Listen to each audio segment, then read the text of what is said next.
¿Qué pasará sin planificación ni medio ambiente? Diputada, ¿cómo está? Buenos días. Diego Montaño la saluda.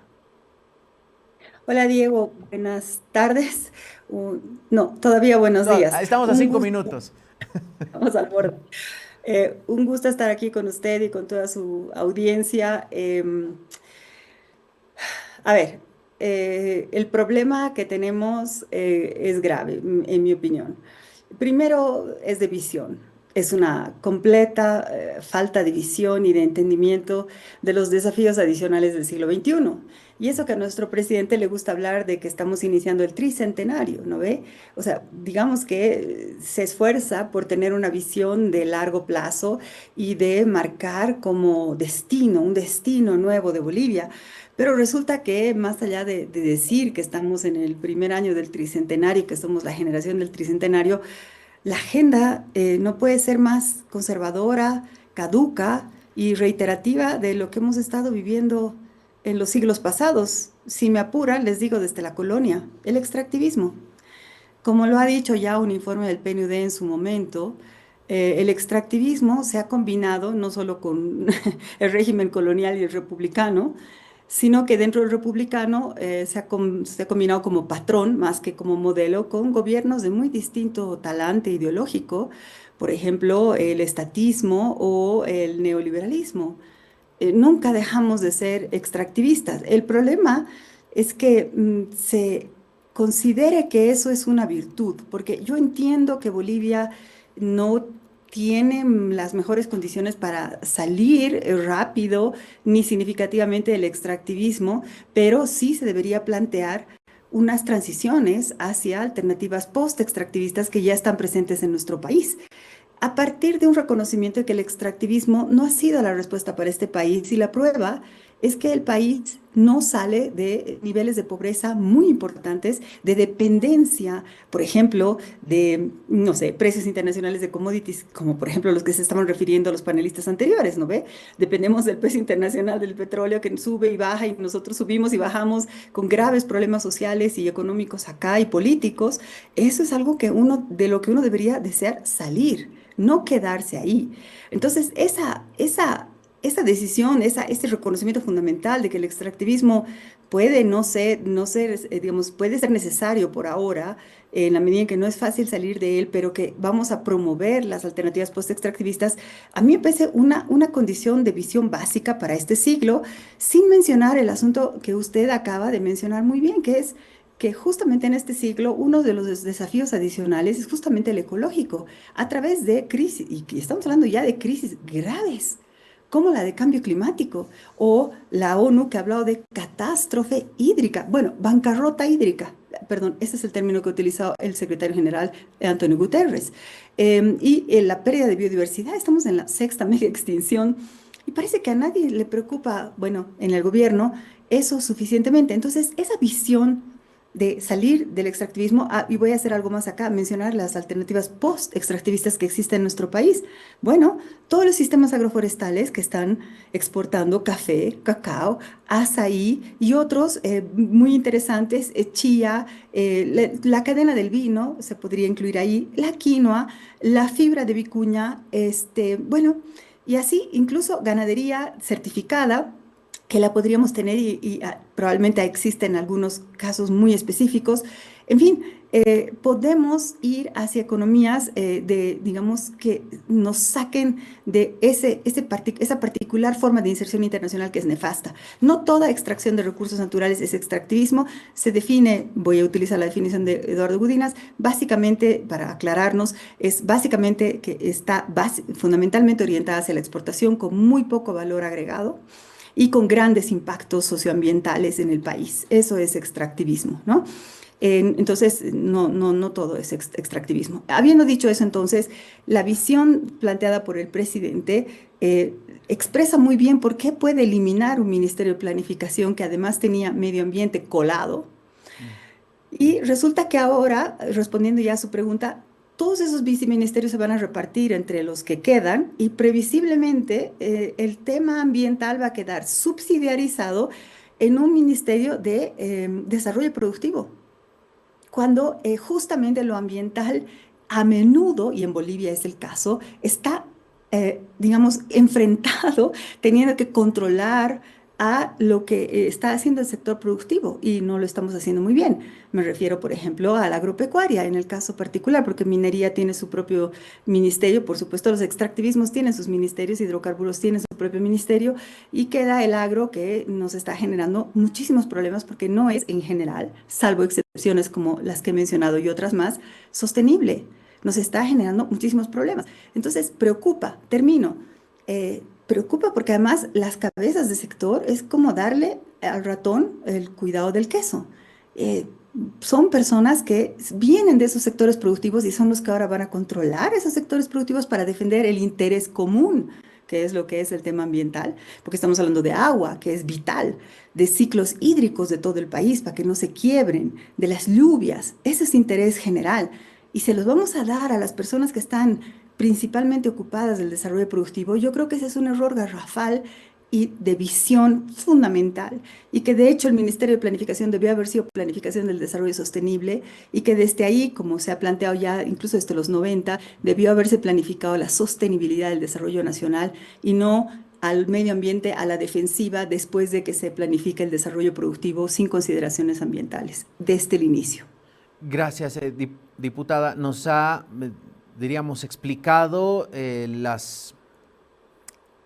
en qué repercute, de qué manera repercute el que ahora medio ambiente ya quede prácticamente siendo viceministerio de algún ministerio. Todo apunta a que se cambiará nuevamente el nombre de Ministerio de Desarrollo Productivo, Medio Ambiente y Aguas. Es probable que así acabe siendo la figura, pero quisiera que ahora nos explique la importancia que tiene para el ciudadano, para el país, por ejemplo, la existencia de un Ministerio de Planificación que ahora será, entendemos, absorbido por el Ministerio de Economía, y parece que ya hay superministerios, decían nuestros invitados, el superministro de Economía y Planificación, el superministro de la Presidencia, y allí vamos concentrando varias decisiones y temas. Lamentablemente solo escuché la última partecita de la entrevista previa, qué pena, solamente esa partecita, así que, bueno, ahora que usted lo dice, me hubiera gustado escucharla antes, pero sí, coincido con que hay superministros. De hecho, ese es un modelo que podía haber funcionado, funcionó en los 90, insisto, ¿no? Había unos justamente superministerios que agregaban cosas en un sentido sistémico, ¿no? Y interesantemente uno de los superministerios era el de desarrollo sostenible. ¿No? Que subsumía a planificación y a productividad ahí dentro. Bueno, había también un Ministerio de Desarrollo Económico, siempre hubo una tensión ahí, ¿no? Yo creo que este siglo reclama un entendimiento de el espacio material en que se desarrolla, valga la redundancia, el famoso desarrollo, ¿no?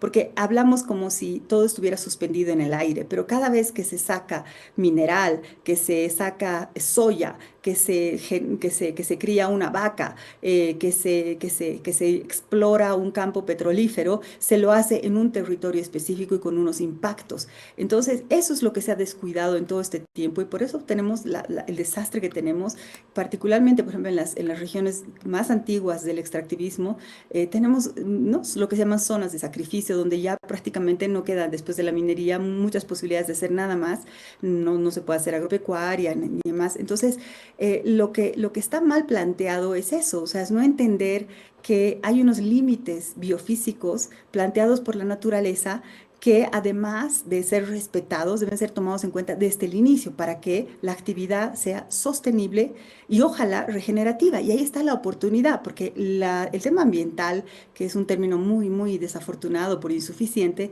pero digamos, la base natural que sostiene toda la vida, incluidas las nuestras, también ofrece oportunidades. Es decir, por ejemplo, las que planteaban el ministerio también eliminado de turismo, gastronomía y todo eso. Esa era otra alternativa post-extractivista, el turismo de base ecológica y comunitaria, y que básicamente saca riqueza del paisaje, de la cultura, de la gastronomía, sin destruir nada.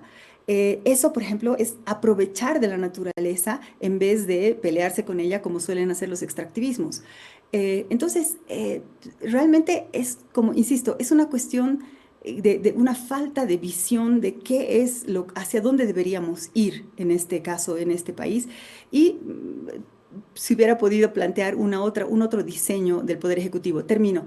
La visión que ha planteado el presidente en la nueva estructura del Poder Ejecutivo, los ministerios que ha sacado y el discurso presidencial, sinceramente, nos dejan a todos nosotros que nos preocupamos por estas cosas y que creemos que el desarrollo sostenible y regenerativo se puede hacer con la naturaleza, no en guerra con la naturaleza, nos ha dejado muy preocupados porque vemos un conservadurismo espantoso que no es digno ni siquiera de una persona de la edad que tiene el presidente, que ya debería tener incorporados, ¿no? El chip de este siglo, tanto con sus desafíos como con sus oportunidades. Me temo que Bolivia no va a cambiar mucho del extractivismo que ya dije viene desde tiempos coloniales.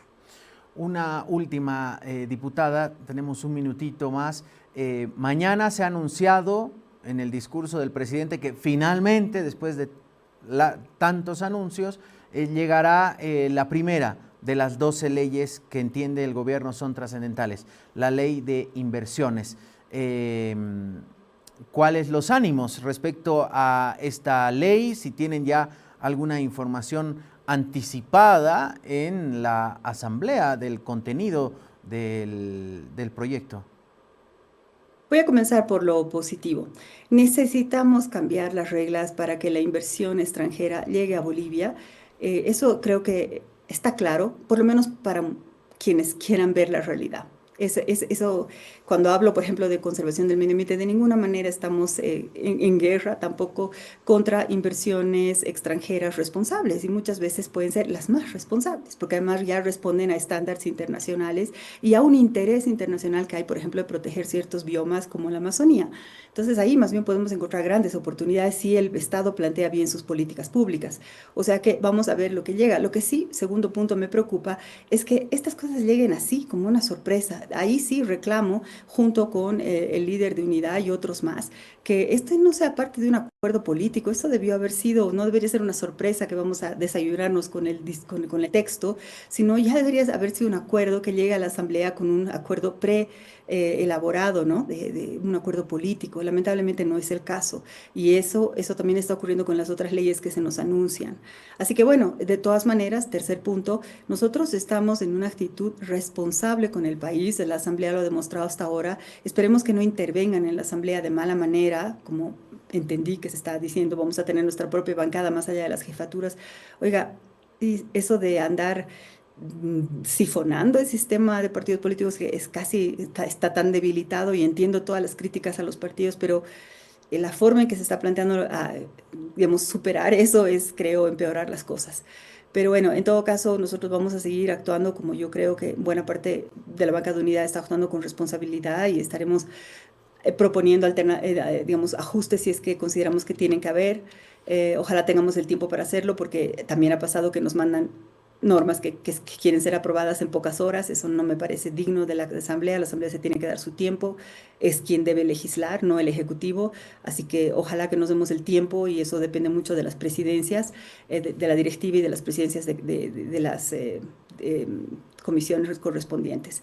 Así que bueno, habrá que tomárselo con actitud patriótica y responsable, pero también permitiéndose la crítica. Y el gobierno tiene que aceptarla y ojalá, me temo, eh, que si esa ley refleja la visión que estamos escuchando, pues va a haber mucho que decir, mucha crítica que hacer. Probablemente no tengamos la mayoría, los que estamos preocupados por las cosas que hemos mencionado ya antes, pero hay que dar la batalla porque es una cuestión existencial. Cuando estamos hablando de temas ambientales, estamos hablando del agua, estamos hablando del ciclo hídrico, estamos hablando de no destruir los bosques de donde vienen nuestras lluvias, en fin, estamos hablando de cuestiones digamos, sin las cuales no podemos existir. Así que va a haber que dar esa batalla, insisto, porque es existencial.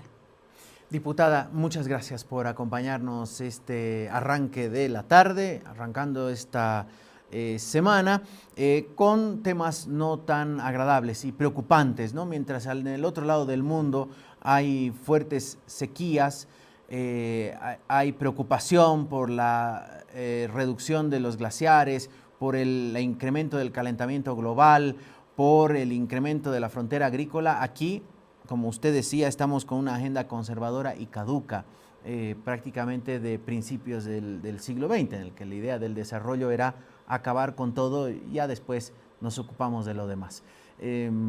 Ojalá la siguiente entrevista que tengamos sea para hablar de algo positivo para el país. Un fuerte abrazo, diputada. Gracias, Diego. Ojalá que sea así. Hasta la próxima. Hasta la próxima, la diputada Cecilia Requena.